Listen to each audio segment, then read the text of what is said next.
सख्ती से लागू होगा नया नियम, कटेगा शिक्षकों का वेतन।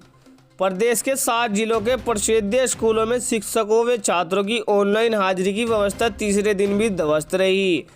महज 2 फीसदी शिक्षकों ने हाजिरी लगाई। अटेंडेंस न लगने वाले शिक्षकों का वेतन काटने की तैयारी की जा रही है।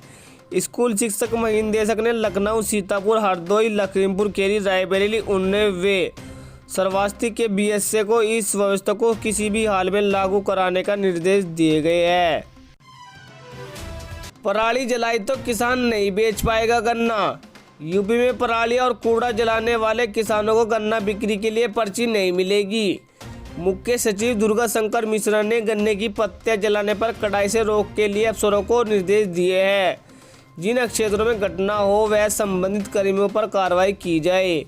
1 एकड़ से कम क्षेत्र के लिए 2500, 2 से 5 एकड़ के लिए 5000 और 5 से ज़्यादा के लिए 15000 का जुर्माना भी लगाया जाए।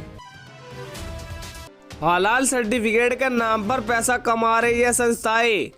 यूपी में हलाल सर्टिफिकेशन को लेकर जगह जगह छापामारी की जा रही है। सियासी दल इसका विरोध भी कर रहे हैं। वहीं ऑल इंडिया मुस्लिम जमात के राष्ट्रीय अध्यक्ष मौलाना मुफ्ती साहबुद्दीन राजीव ने कहा, सिर्फ सर्टिफिकेट दे देने से शरई तौर पर हराम चीज़ को हलाल और हलाल चीज़ को हराम नहीं कहा जा सकता। ऐसे लोग और वो संस्थाएं जो सिर्फ कागज़ को सर्टिफिकेट देकर किसी चीज़ को हलाल करार देते हैं तो वह गुनहगार है। यूपी के 14 लाख किसानों को सौगात। यूपी के 14 लाख किसानों को फ्री बिजली मिलेगी। इतना ही नहीं, अप्रैल से अब तक जिन किसानों ने नलकूप कनेक्शन का बिल जमा किया है अब उसे पावर कॉर्पोरेशन वापस करेगा। सरकार की ओर से जल्द आदेश जारी होगा। बिजली बिल में 100% माफ़ की यह योजना 1 अप्रैल 2023 से प्रभावी मानी जाएगी। सरकार सब्सिडी के रूप में यह धनराशि पावर कॉर्पोरेशन को देगी। किसानों के बिल माफी पर सरकार 2000 से 2500 करोड़ रुपए का सालाना खर्च करेगी। डेंगू मरीजों में मिला खतरनाक डैन 2 स्ट्रेन। डेंगू के 60% मरीजों में खतरनाक डैन 2 स्ट्रेन मिला है।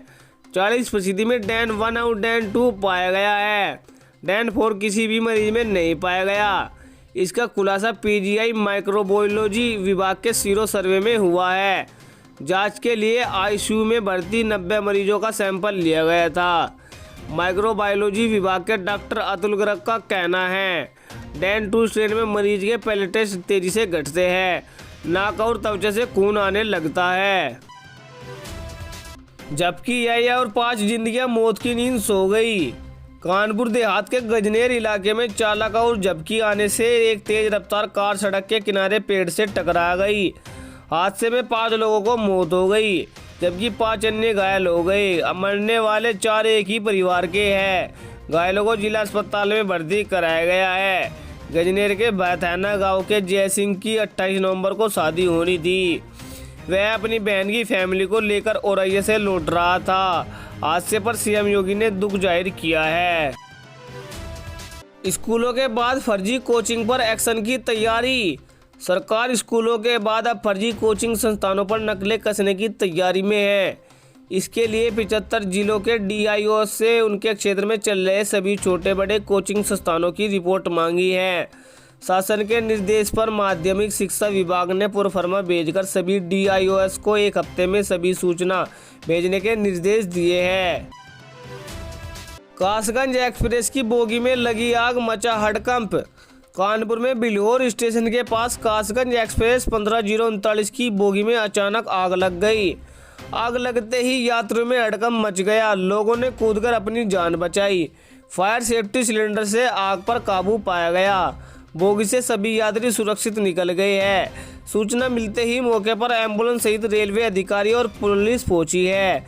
कासगंज एक्सप्रेस की 15039 की बोगी में आग लगने के कारणों पर पुलिस कार्रवाई में जुट गई है। यूपी के रहने वाले थे राजौरी में शहीद कैप्टन शुभम।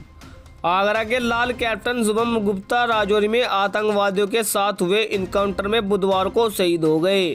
शहादत की सूचना मिलते ही घर में कोहराम मच गया। पिता बसंत गुप्ता के पास फोन आया था। फोन पर बेटे की शहादत की खबर सुनते ही बेसुध होकर बैठ गए। पिता ने बताया कि 2 दिन पहले जबकि उनकी आखिरी बात हुई थी तब कहा था कि पापा मैं एक बड़े मिशन पर जा रहा हूँ। मिशन खत्म होते ही छोटे भाई का जन्मदिन साथ मनाएंगे। यूपी की सत्ता में अखिलेश का भविष्य नहीं। यूपी के डिप्टी सीएम केशव प्रसाद मौर्य ने सपा अध्यक्ष अखिलेश यादव पर निशाना साधा है।